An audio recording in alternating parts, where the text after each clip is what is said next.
Greetings, dear friends. I am Anna.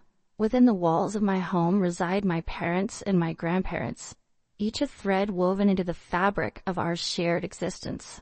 As the sole offspring of my devoted parents, I have been nurtured in an abundance of affection. Today marks my 19th year, yet to the casual observer, I appear far older, my physique resembling that of a 24-year-old woman. This transformation, however, is a testament to my own efforts and choices. From the tender age of 15, I embarked on a journey of exploration, diving into every endeavor that crossed my path.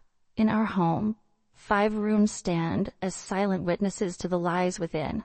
One is claimed by my parents, a sanctuary of their own, while the second is a haven for my grandparents, who, having crossed the threshold of 60, often find solace in the stillness of their room, reclining in the embrace of time. In the dwelling, I reside within the confines of the third room, while the other 2 spaces serve their own distinct functions, each contributing to the tapestry of our daily lives. My father stands at the age of 42, a figure marked by the passage of time and the stories that have shaped him. My mother, a vision of beauty, embodies the essence of tradition in her beliefs. She is a woman of simplicity, dedicating her days to the quiet devotion of worship, tending to the needs of her in-laws, and gracefully navigating the myriad tasks that fill her home.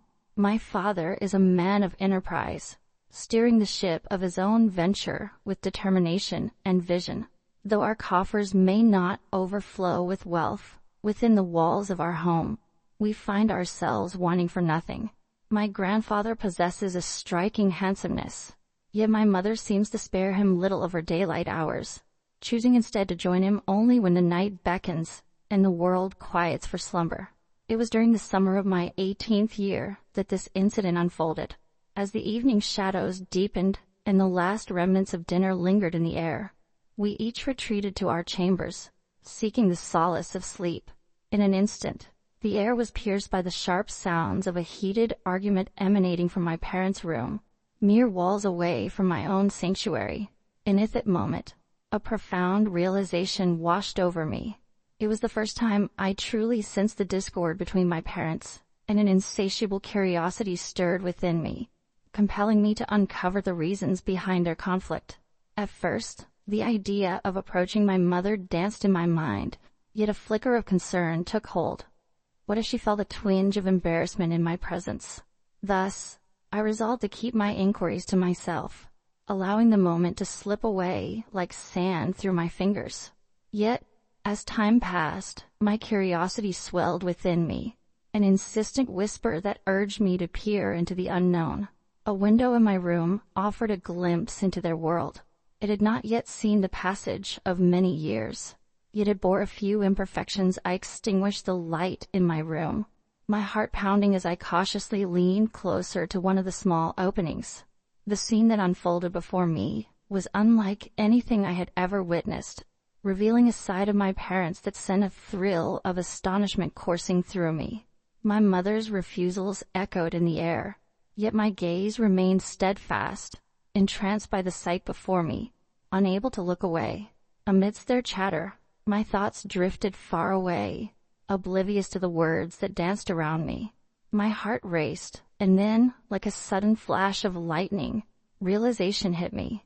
In that moment, as I took in the scene before me, it felt as though my breath had been stolen away. My mother's initial fury ignited at the sight of that thing, only to be swiftly replaced by a deep-seated embarrassment as she cast her gaze downward. It appeared they shared an unspoken understanding, and in that moment, she beckoned my father to draw nearer. For a time, they existed as if bound by the sacred ties of marriage. Eventually, my mother found her composure, extinguished the light, and settled into the embrace of sleep. In the suffocating embrace of darkness, visibility eluded me entirely, prompting me to surrender to the cool surface beneath. Yet, as I lay there, the vivid specters of my parents danced before my closed eyes, and curiously, my father's formidable presence, once intimidating, now held an unexpected allure that beckoned me closer. In this moment, I longed to be with him as my mother once was on that fateful night. A warm sensation enveloped me, and in that moment, I discovered the joy of using my hands for the very first time. In that moment, my mind was consumed solely by the figure of my father. As the relentless itch finally faded into the background, a profound weariness enveloped me, so deep that I drifted into slumber without even noticing the moment I succumbed to sleep in the soft light of morning. As my mother's voice pierced through the veil of slumber, I stirred from my dreams. "Daughter," she said, her voice laced with the gentle urgency of the morning light. "It's 7 a.m. Are you not heading off to school today?" Rising from the depths of slumber, I made my way to the bathroom, the haunting image replaying in my mind like a relentless echo. The familiar itch returned, insistent and demanding, compelling me to reach out with my hands once more. My dear friends, a wave of warmth and contentment washed over me. In a curious flurry of morning rituals, I found myself prepared for the day ahead, adorned in my school attire, and emerging into the warm embrace of the breakfast table. Each morning, as the sun cast its gentle light upon the world, I found myself standing before my father, offering him the familiar greeting of a good morning. That day was no different. I followed the ritual with a sense of quiet reverence. I found myself seated directly across from him, the morning meal laid out before us. Yet as I prepared to step outside and await the school bus, a heaviness settled in my chest. Reluctant to part from his presence, I ventured out into the world, only to return after a brief sojourn, fabricating a tale of having missed the bus. In those moments, my father would gently usher me to the school gates, his presence a comforting anchor in a whirlwind of morning chaos. Encouraged by my mother's gentle suggestion, I approached his room with a light heart, eager to share my thoughts with him. He consented to take me home.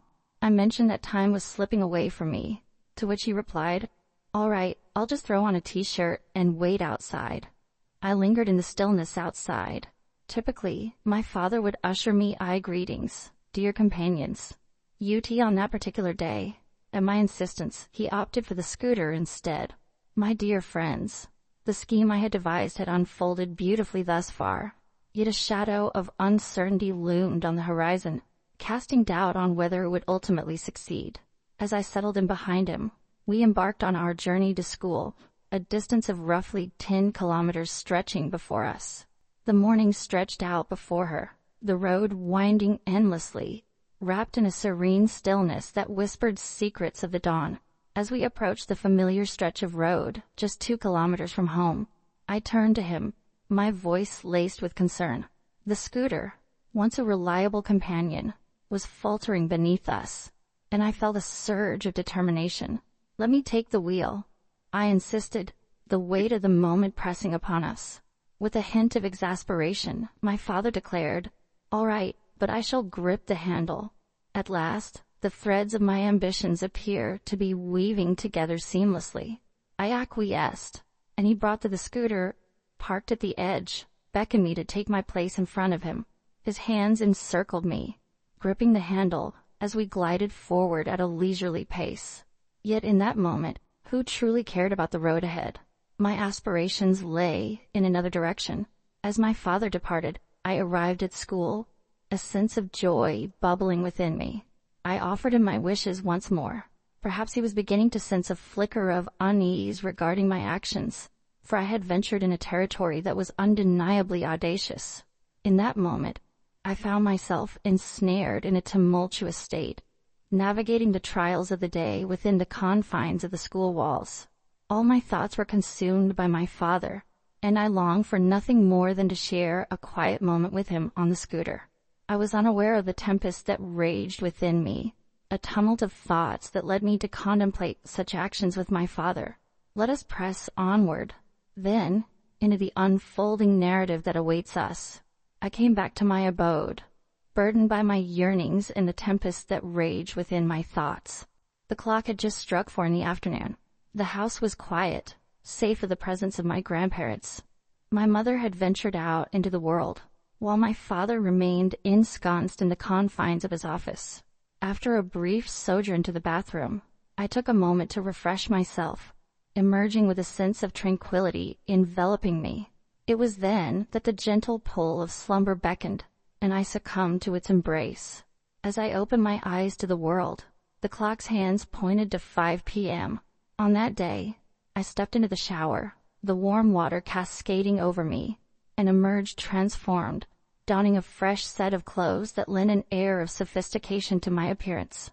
The hour had come for my father's return, yet as the clock struck 6, my mother remained conspicuously absent, leaving an unsettling silence in her wake. As the sound of the bell echoed through the house, I hurried to the door, anticipation quickening my steps.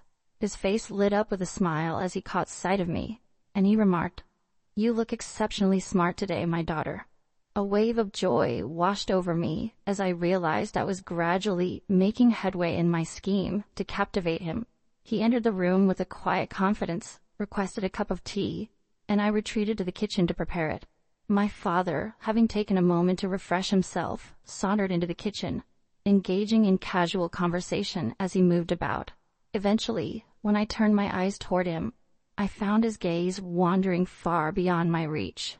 A sense of anticipation washed over me, as if the very fabric of my desires was on the brink of being woven into reality, and I found myself rooted to the spot, caught in the moment. The tea was brewed to perfection, and I gestured for him to take a seat in the dining room. As I handed him the steaming cup, I excused myself, retreating to the bathroom to gather my thoughts and steady my nerves. As I stepped into the light, I found my mother waiting for me, her presence a familiar comfort in the unfolding moment. A wave of frustration washed over me, for I yearned to share my heart with my father, yet felt paralyzed by the presence of my mother, rendering me speechless. My father wore a hint of disappointment, for she neither took action nor allowed him to take the reins, and I found a certain delight in teasing him about it. Once the last bite of dinner had been savored, my father turned to me with a gentle smile and said, "Let's go for a walk, daughter," before leading me out into the cool evening air. His mood shifted, a subtle transformation that rippled through the air like a whisper of wind, altering the atmosphere around him. Once we stepped outside, he proposed, "How about we catch a movie?" My heart swelled with affection for him, for he was making every effort to carve out moments just for us, away from the world. We rode to the cinema on the scooter, the wind tousling our hair, as he dialed my mother to share the news of our cinematic adventure. Given the film's age, the theater was sparsely populated, with perhaps only 30 to 40 souls scattered among the seats. A deep sense of gratitude filled my heart as I reflected on my father's wisdom. Instead of whisking me away to the latest cinematic marvel, he chose to linger in the quiet moments, perhaps yearning to weave a stronger bond between us. He procured the finest tickets money could buy, and we found ourselves nestled in the balcony, a vantage point that promised a view unlike any other. Fortune smiled upon us that day, for apart from our small gathering, there was but a solitary boy, no more than 18, seated in the balcony before us. In that moment, a sense of ease enveloped us, wrapping us in its warm embrace. The film began to unfold, yet one couldn't help but wonder, what significance does it truly hold? My gaze was fixed upon my father, who cast a sidelong glance in my direction. At that moment, the only question that lingered in the air was who would take the first step into the unknown.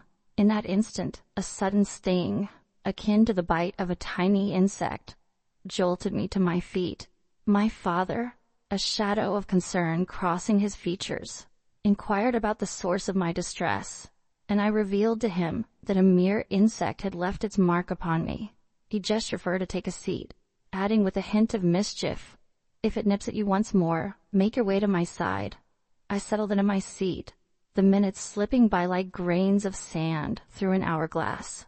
Yet, just as I felt the stillness envelop me, I sprang to my feet once more, relieved to find that no unwelcome creature had taken its toll on my skin this time. It was a deliberate act, a choice made with intention. With a hearty laugh, he beckoned, "Join me in my seat." I reassured him, "It's all right, Dad." "If that insect bites you as it did me," he suggested, "then do one thing, sit next to me." With a sense of readiness enveloping me, I settled beside him, my gaze drawn to the flickering screen before us. In that moment, As I sat beside him, I felt diminutive despite having just crossed the threshold into adulthood at 18. He handed me a few bills, his voice steady as he instructed me to fetch something from a canteen. Stepping out into the world, I gathered a few snacks to indulge in, then made a brief detour to the restroom.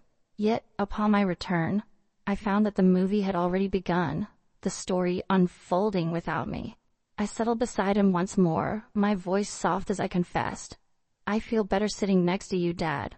He paused, a moment stretching between us, before replying, "Then wait a minute," as he shifted his form in the enveloping darkness. Though my vision was clouded, the moment he beckoned me to take a seat, a peculiar understanding began to unfurl within me. It dawned on me, after a stretch of silence, that the thoughts swirling in my mind mirrored his own, yet he chose to keep them unspoken. With a sense of resignation, I gestured to him, a silent communication he grasped effortlessly.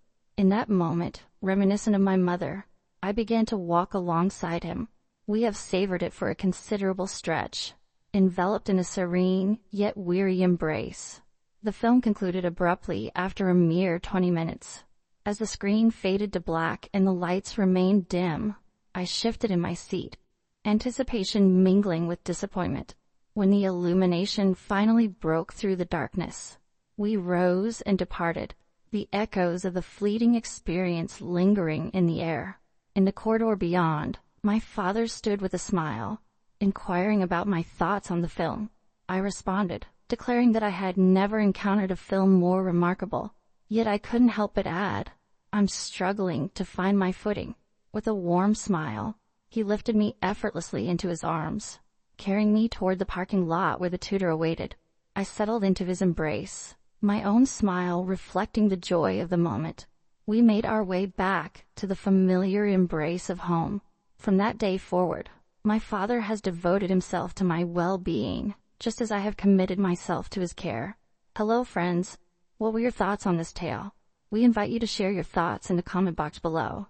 If you are new to our channel, we warmly encourage you to subscribe and lend us your support on this journey. We shall weave a tapestry of enchanting tales of love for your delight.